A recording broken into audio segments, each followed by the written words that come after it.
Ganito ang tamang paglilinis ng amplifier. Ayan. Sobrang alikabok kasi niya. Kaya kailangang toothbrush muna gamitin nyo para yung mga masisikip. Matanggal nyo siya.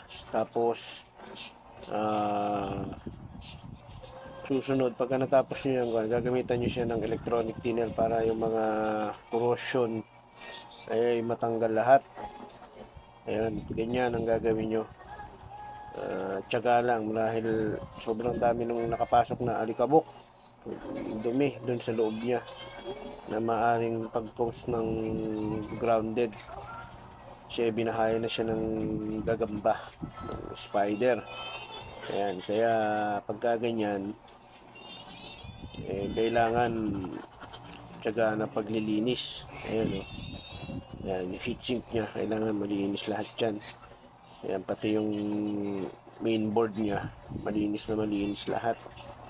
Ayan o. Ayan o. Linis na natin ng konti kanina yun. Sa unang video natin na short video, sobrang dumi yan. Ayan. Ayan. Kakalasin natin yan mamaya pagka natanggal na natin lahat. At gagamitan natin electronic thinner para malinis siyang mabuti. Ayan. Para yung mga walang maging grounded. Ayan. Ingat lang doon sa mga wire, baka mahila nyo, maputol, hindi nyo alam kung saan nyo maikabit. Ayan. Ito ay ang amplifier na Daiichi model DAB 870. Ayan. Power amplifier. Ayan. Audio video. Ayan. 8 channel. Ayan.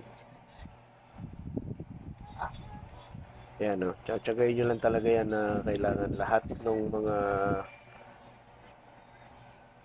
nasa loob ng amplifier ay malinis lahat yan. Pati yung mga control kailangan. Kaya kakalasin natin lahat yan para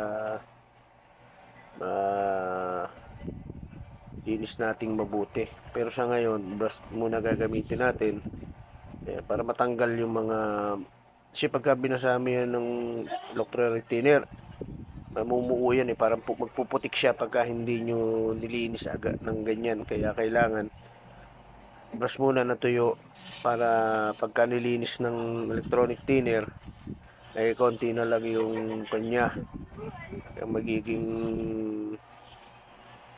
dumi niya. Kaya hindi siya magpuputik na masyado. Ayan, konti na lang. Ayan, tapos sisimulan na natin siyang